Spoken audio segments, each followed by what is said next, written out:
بنانے والا ہی بہتر جانتا ہے اس کی زندگی کس چیز سے چلتی ہے۔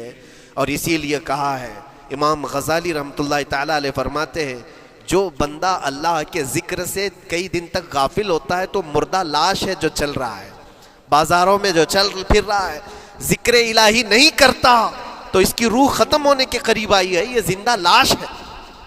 یہاں زمانے ہو گئے، مہینوں بیت گئے، برسوں ہو جاتے ہیں، کتنے دن ایسے ہیں آپ نے اللہ کے ذکر کے لیے الگ سے وقت نکالا ہو؟ کہاں ہے وقت؟ نماز بھی ایسے پڑھ کر کے بھاگ جاتے ہیں جیسے لگتا ہے کہ کوئی چیز ہمارے اوپر سوار تھی، جلدی سے ہٹا دی اور بھاگ گیا۔ نہیں میرے عزیزوں، ہماری روح جب بیمار ہوتی ہے، ہماری روح کو جب بھوک لگتی ہے تو اللہ کے ذکر سے اس کا علاج بھی ہوتا ہے اور اس کو رزق بھی ملتا ہے، لیکن ہم رزق دیتے ہی نہیں۔ کبھی آپ نے دیکھا ہماری باڈی کو، صبح ناشتہ نہ کرو، دوپہر میں کھانا نہ کھاؤ تو شام تک ہمارا جسم ہچکولے لینے لگتا ہے، چکر آنے لگ جاتے ہیں۔ کیوں؟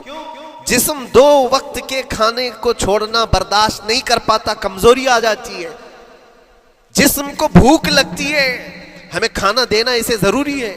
اسی طرح اللہ نے ہماری جو روح بنایا ہے، روح کو بھی رزق کی ضرورت ہے۔ اور روح کا رزق کیا ہے؟ روح کا کھانا پینا کیا ہے؟ کاجو بادام میوے پستے کھا کر کے روح کو طاقتور نہیں بنا سکتے۔ فرمایا گیا روح کی غذا اللہ کا ذکر ہے۔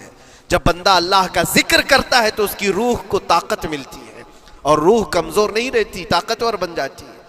عزیزان گرامی وقار، پھر میں خلاصتاً یہ بات کہوں گا کہ ہم نے دنیا میں اتنی ساری چیزیں پھیلا لی ہیں، اتنے سارے، جس کی وجہ سے غموں کا بوجھ ہمارے دماغ پر طاری ہے، اور ایک وقت وہ آئے گا جب ساری چیزیں چھوڑ کر کے فوراً بھاگنا پڑے گا، نکلنا پڑے گا۔ کچھ لوگوں کے متعلق کہا گیا ہے کہ روح نکلنے کے وقت اس کو بہت تکلیف ہوتی ہے، سب کے لیے نہیں۔ کچھ ایسے لوگ ہیں جن کی روح نکلنے کے وقت درد زیادہ ہوتا ہے، تکلیف زیادہ ہوتی ہے مرنے کے وقت۔ پوچھا گیا کیوں؟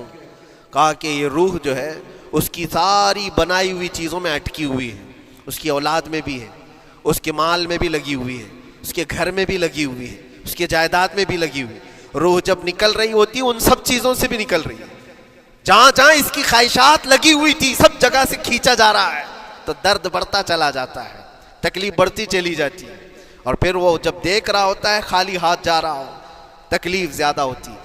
اسی لیے میرے عزیز و اللہ کے نبی صلی اللہ تعالیٰ علیہ وسلم کا جب آخری وقت آیا، آپ کے وصال کا وقت آیا، حضور نے اپنی بیویوں کو بلایا، ازواج مطہرات کو بلایا اور پوچھا کہ کس کے